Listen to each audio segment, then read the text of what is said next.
Why did you need to put your hand up? It unpauses her thing on her phone. Oh. That starts the video on her phone. Okay. I'm Amber. I'm Corey. I'm Diego. Today, for this episode, we're going to be talking about the communication barriers between the police and the community.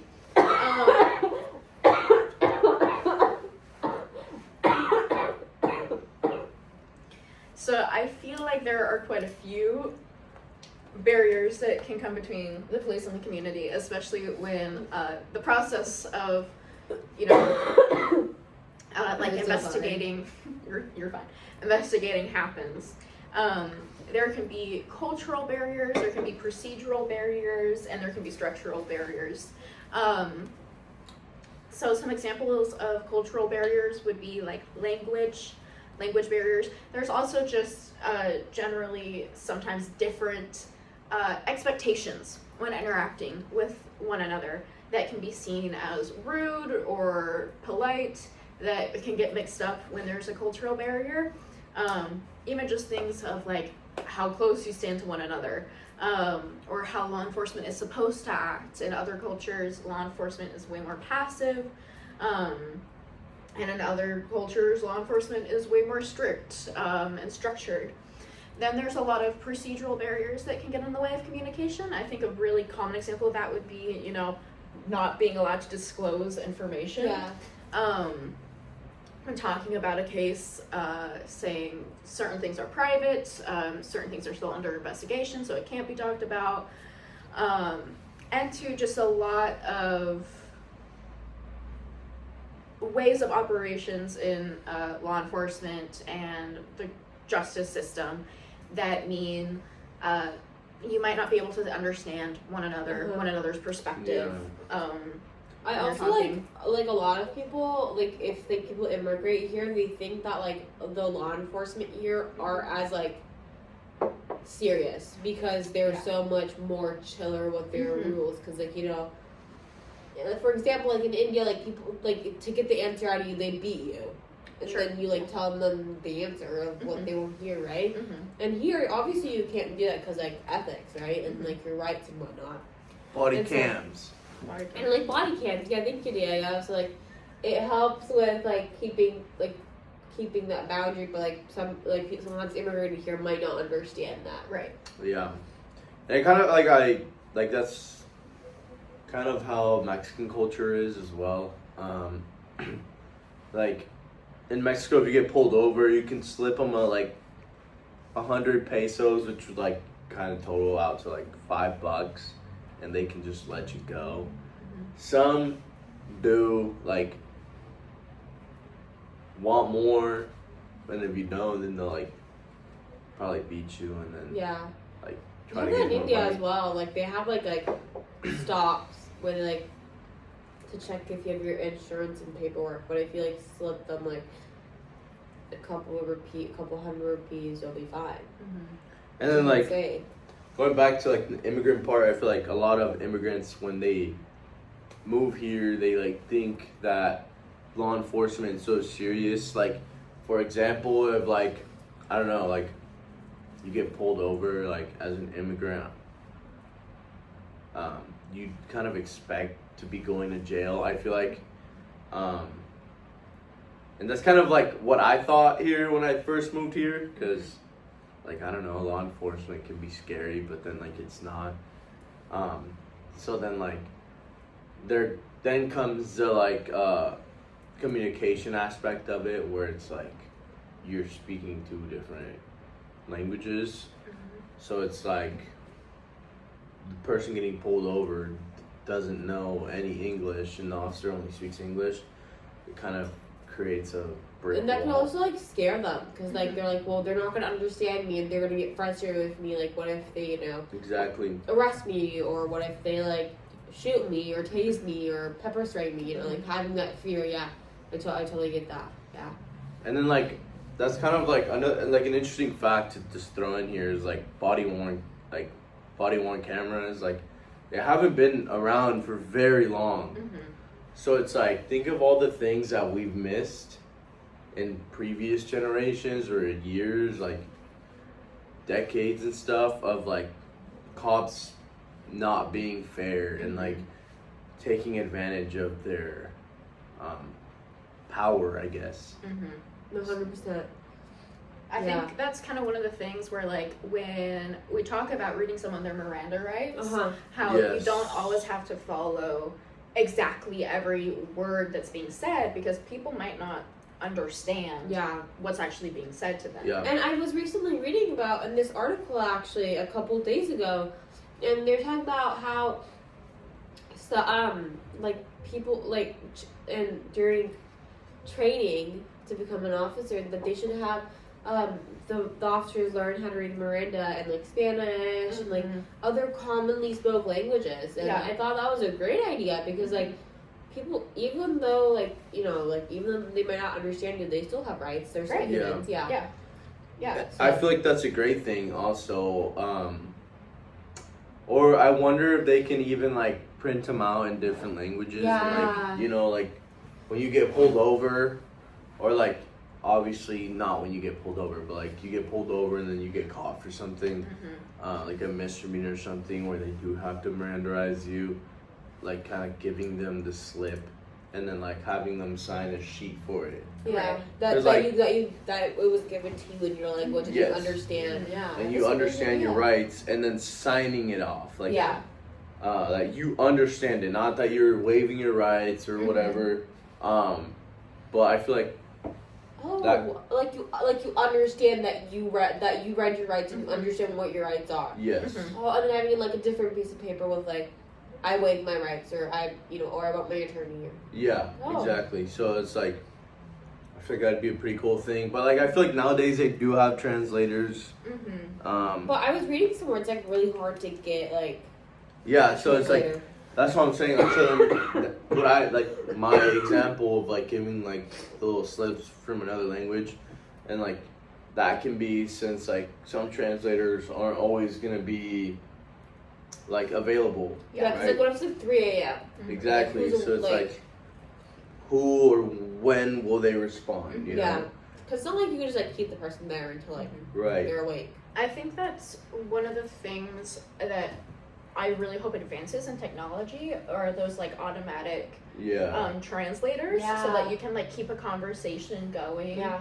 just through your phone. I feel like the issue with a lot of programs right now is that it's still pretty manual of like having to type it But in. also and- it's like not accurate. yeah, too. language detection always messes up. Like for example, in Spanish, like there's so many different types of Spanishes, Yes, right? yeah. So it's like you're you know Spanish, I know Spanish. I say something, and it's like different in the Spanish you Yeah. know than the way I know. Yeah. So it's like I could be saying something like in a formal way, and then it can translate to like a rude way, or like the Yeah, other and person like can take especially it. like people that learn Spanish in schools. Like I learned Spanish. I've been learning Spanish since I was like in like 5th grade.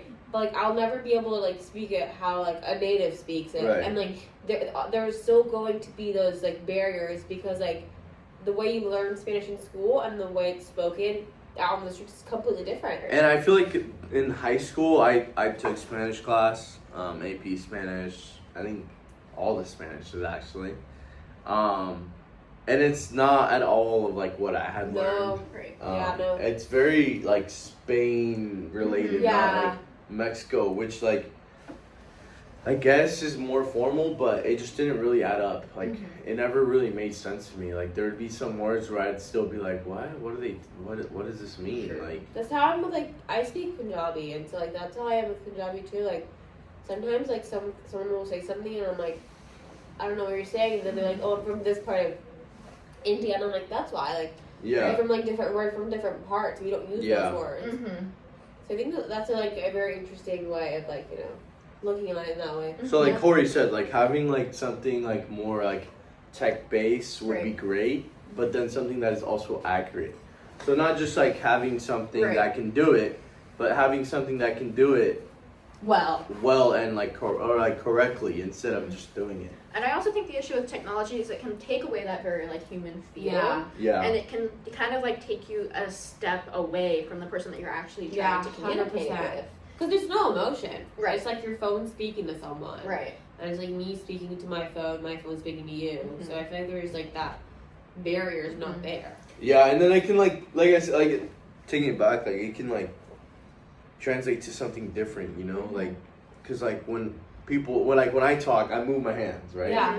So it's like, and like facial expressions. I feel like facial expressions is like a big thing when you're talking to somebody, especially like in like a way like that where you're like gonna arrest them, read them their Miranda rights. Like you want to be able to express like how you actually feel so they fully understand. Yeah. And I feel like that would, like, having it written down would be more beneficial because like that's constant, like that's never going to change. Yeah. Whether with like speaking, with the language, you know, becoming more advanced, I think that it's going to change over time. Yeah.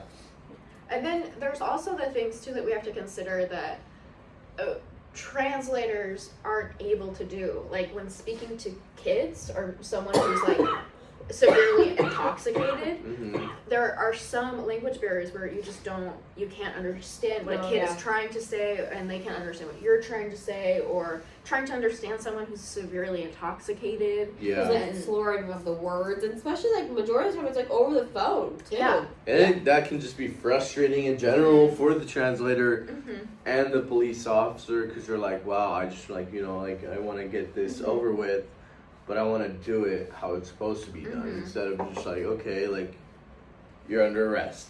Yeah. And I think there's a lot of things that unfortunately people just haven't received enough education on their legal system 100%. and like what police mean when they say certain things. Yeah. Like the difference between just being detained versus being arrested. A lot of people don't even know like the difference between both those terms. Yeah, and sometimes like a police officer will place you like in handcuffs if you're being like erratic, you know, like you're being detained. Just detained, yeah. And then they're like screaming, "Am I being arrested?" Like, you know, like kind of like have like I wish there was a way to like kind of like tell the public like these like genuine like vocabulary words. Right.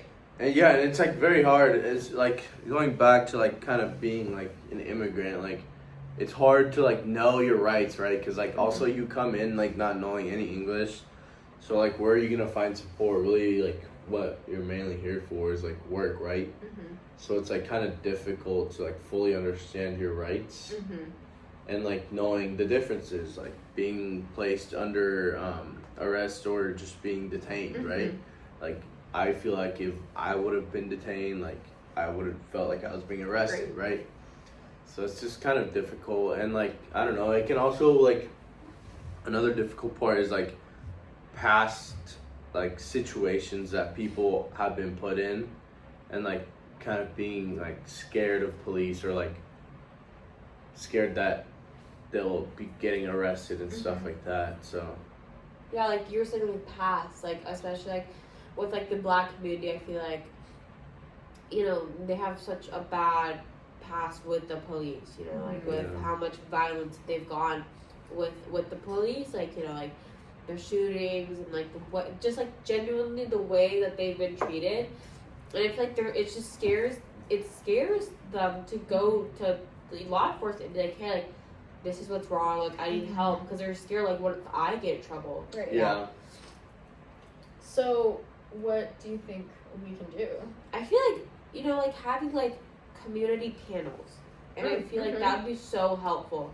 Like every month there's like, you know, a group of people that sit down and kind of like look at like numbers, like like no, I'm not like trying to like be like, this is how many phone calls we got from this area, from this area, from this area, and then we can kind of look at it and be like, but like this middle area hasn't called at all. Like, does that mean that there's zero crime there, or there's just people are scared to like reach out? And then like I feel like Bellingham does a really good job, the Bellingham PD, having like ride-alongs, getting the community involved with their policing, and I think that's so important because it teaches the youth that like this is what we do, and like we're here to help you, and like kind of like showing you the system. And I also recently was thinking about that, so I think like if like a juvenile, having them going on a ride along could be so beneficial to show them like this is like how like this is how the law enforcement, like this is how this works. We're like showing them like this is what we do, and like these are your consequences if you continue to do what you're doing, and kind of like like restorative justice, and like helping them, like the police officers can help welcome these juveniles back into the system, and like helping them, like showing them around and whatnot. And I also feel like having the police department put out like galas and whatnot to like invite the community to their home, right? Like, their police department, that is, and like show them like this is what we do, like, we're here to protect you, and like kind of teaching them like basic like what you're being detained is, you're under arrest, your Miranda rights, like these are your rights. And like I think that would be very helpful. Right now I'm in teen court, and I think that'd be so helpful if we had like teen court but for like adults, and it would be like mock trials, but it would be for people to come and like sit down, and it would be like really slow down so they can understand like and like something would happen, they would pause and then explain like and I think that would just help like everyone understand like this is how court works. And like that's so important, especially in today's day and age, to understand like how a trial works, because I feel like everything with the media and like social media and like movies and whatnot, we don't even know we don't even know what a trial looks like. It's like does it actually take 2 days and whatnot? And so like I think that could really help the community build that trust within the police with law enforcement, but also help law enforcement gain that trust from within the community. And like taking you back to like community trust, and like how you're saying how like the ride-alongs are great, it kind of like takes me back to like when Corey brought up the scenarios where your mom would bring the officers into her preschool. Yes, right? She worked with preschool Head class? Start through Opportunity Council, and you weren't here when we talked about this in class, but when she was a teacher there, her and her other coworker would always make sure to once a year have law enforcement or a police officer come in to talk to the kids, so that the kids knew that like police officers weren't scary, to have someone to talk to. That's really good. Because a lot of little kids, I mean, I remember being really little and seeing police officers and being like, I'm scared of these guys. These guys look scary. The way they talk is really like authoritative. I often don't understand what they're saying. So I think that's great, like the idea of having kids from a young age like understand that police officers are someone to be trusted. We do need to work on making sure police officers are people to be trusted, but helping kids understand that, and then also from a young age instilling in kids what your rights are and what they mean. And also like letting the public know that like you are allowed to step up when you see a police officer or a law enforcement officer or anyone with that authority. When they messed up, you come tell someone, and you don't hide it, because like that's going to affect the community in the long run, because that's more distrust, and I feel like having that would also help gain another level of trust as well. I think it would be really important to like kind of going back to what you said earlier is having an opportunity for adults to learn these resources. I feel like I've taken more of these criminal justice classes, I hear about, my right to have a jury of my peers, and I'm like, I'm not sure I want a jury of my peers. I feel like a lot of people don't actually know what we're talking about. Like, if in court they were to bring up all these big words and stuff, are they really going to be able to follow along? You should have like a lesson, like 2-3 days of like training. Because like a jury is like, you're changing this person's life for the rest of their life. And like an example I can give is like when all this immigration stuff started, Isabel Meeker.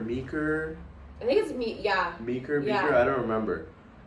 She like hosted like a Zoom meeting for like a lot of immigrants that were Spanish speaking, and had, I think, the chief of the BPD talk or like come in with concerns, and obviously they had a translator, and like everyone was able to ask any questions that they wanted, which was great.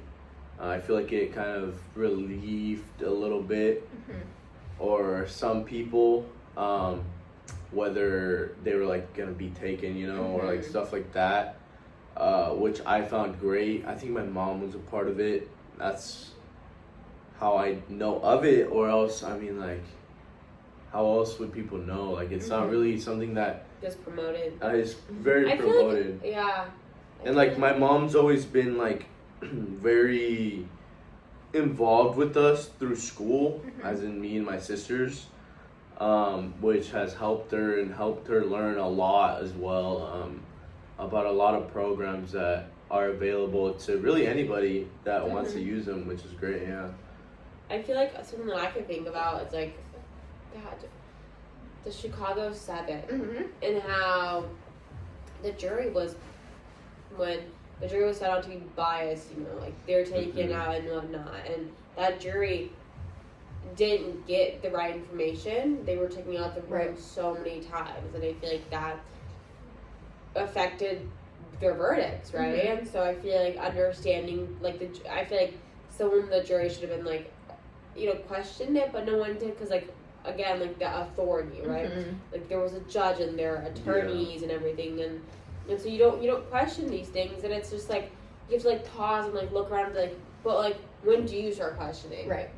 Like, are we doing the right ethical thing? You know, and so I think that's a very important question to ask ourselves. Yeah. Yeah. I think too, going to like the solutions idea, something that would be great is to reallocate some of the funding that we have for police departments to go into more training. 100%. So that, you know, officers, unfortunately, so many police officers are under-equipped for interacting with members of the community, especially if there is some sort of language barrier or communication barrier or just cultural barrier, or don't know how to interact with someone who's experiencing a mental health crisis or who's under the influence. So more training to be able to learn how to interact in those situations to help kind of fill that gap. 100%. I just recently actually at Wacom, I took mental health first aid training. Oh yeah. And I think it was so helpful, and I think like law enforcement officers should take that, because that's such an important thing, especially in today's day and age. Like, we need to like have, because like that's just an important tool to be able to like, you know, help these people, like, and like I think that should be offered to our society, not just like college students. Yeah, absolutely. And like right now, like talking about like the language barrier and like little kids, making sure that they know like the officers are like a trustworthy like outsource. Like my girlfriend's studying to become an elementary school teacher right now. So like if I were to like join law enforcement, that'd definitely be something that I would be willing to do, is like coming in like here and there, not every month, but you know, every like 2 or 3 months, and like checking up and like seeing how it is, and like making sure that they're like, they know that like law enforcement is like good, you know. And then like having like some sort of way where like if like parents have questions about anything to do with law enforcement, like I'd be like willing to help them, or like not necessarily help them, but like kind of answer their questions, you know, of like their concerns and stuff. And I think that's so important. I feel like especially like kids, especially like teenagers, like a lot of parents have so many questions, and like teenagers I feel like a lot of teenagers don't understand like the consequences to their actions. And so understanding that, and like if you decide to drink and drive, these are your consequences. Or, you know, if you decide to do this, like, these are your consequences, and like you will pay for your actions, but we will also help you to ensure that you don't make this mistake again, and that's very important. And I think talking to like the parents of those kids would be a great idea, because a lot of, again, just so many people are uneducated when it comes to how their own justice system works, and so it's not just the kids who have questions, it's the adults. 100%. And there could be a lot of people who a family member was arrested, and that was really traumatizing for the kid and for the parents in the situation, and now they have questions, and even if you can't answer their specific questions, it shows that like you are here, you're interacting with the community, and you can like build the community trust that like is kind of needed, especially like such hard times, especially now with all the deportation stuff going on, because a lot of like people are gonna like think that like ICE is connected to like the police department, but it's not. Yeah, no, it's not. I feel Or like people- borders and customs, like they're just taking care of the border, and Yes. you not bringing contraband in or like drugs, smuggling people. You know, like they have nothing to do with ICE. And this was kind of something that we learned about in class when Savvy talked about it, how he wanted to do the border and customs, and Yeah. like McHenry asked him if ICE and border and customs had anything to do, and they didn't, which was super interesting because I didn't know that. Also, like something, an example I could think about was recently there was a video on social media surfacing about this man, and he got pulled over by border patrol, but it wasn't like it was just like on like the freeway Mhm. and for speeding, and they can't arrest you. Right. And so the border patrol officer was trying to arrest him, and he was like, "No, like you can't. Like I'm free to leave." And so he was leaving, and the border patrol actually drew his weapon on him. And so I think that like we need to understanding, like like that man knew his right and he was executing Right. his rights. And so I think it's very like Diego said that these are very important things to know. Like these things aren't connected. Yeah. Yeah, so it's like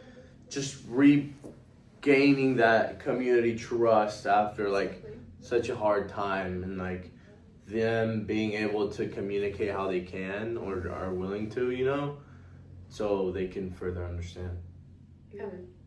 How long is it? 25